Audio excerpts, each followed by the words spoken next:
Last Thursday, we dated our investors on the maiden West Arunta drilling. We have scheduled to test carbonatites, rare earths, and niobium, as well as IOCG targets at Malibu, Duck, and the Tamba prospect areas. These targets are very exciting, and I'd just like to quickly run through how they were identified. In January of this year, Norwest contracted Southern Geoscience consultants to undertake a targeting study using open file magnetic and structural data, which is supplied by the government and past explorers. This resulted in the identification of about 30 targets, and a higher number of those targets were located in our westernmost tenement, which is about 150 square kilometers. We then followed up with a ground gravity program over that western area, and those results were then given back to Southern Geoscience, who then married those in with the magnetics and the structure and identified 3 high priority targets. 2 of those targets were at Malibu, and then a single 5 kilometer by 2 kilometer wide anomaly was identified to the southeast at the prospect we now call Duck. Both prospects display major structural features, including folding and faulting. So for example, at Malibu, there's a major fold structure, and in the nose of that fold, there is a bullseye target, which is very high gravity and high magnetics. And this is then cross-cut by other features such as faults, etc. These complex areas are known to host mineralization, so we certainly will be testing all of those. Following this, Norwest went back to review the results of a 13,000-point soil sampling program that we undertook in 2020 and had analyzed in 2021.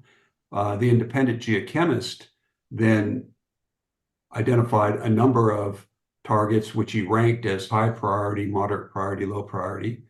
And interestingly and excitingly, I suppose, is that the high priority targets identified from the geochemistry matched those targets at Malibu and at Duck. So what is clearly exciting about our upcoming drilling program is that our targets are based on 2 different and independent exploration methodologies conducted at different times by different consultants, and both studies have identified the same high priority targets, IOCG and rare earths being at Malibu and Duck. Now, that soils work done back in 2021 and 22 also identified a 3 kilometer by 2 kilometer copper gold anomaly. And we were very excited about this at the time. And in fact, we went out and completed a heritage survey of that area in around what we now call Tamba. And the issue we had then, and why we didn't drill at the time, is it wasn't quite a big enough target to justify mobilizing a rig up there. But now with Malibu and with Duck in the mix, this is our opportunity to also test the Tamba copper gold anomaly. Another exciting aspect besides these fantastic targets is the potential upside versus our very modest market capitalization of $13 million.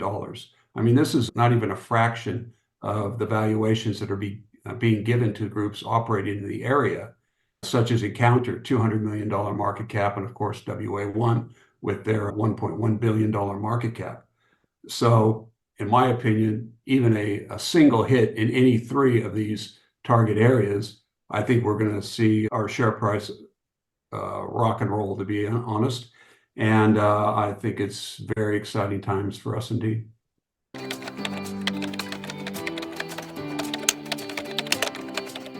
Well, heritage studies at Malibu and Duck will commence next week on the 5th of September.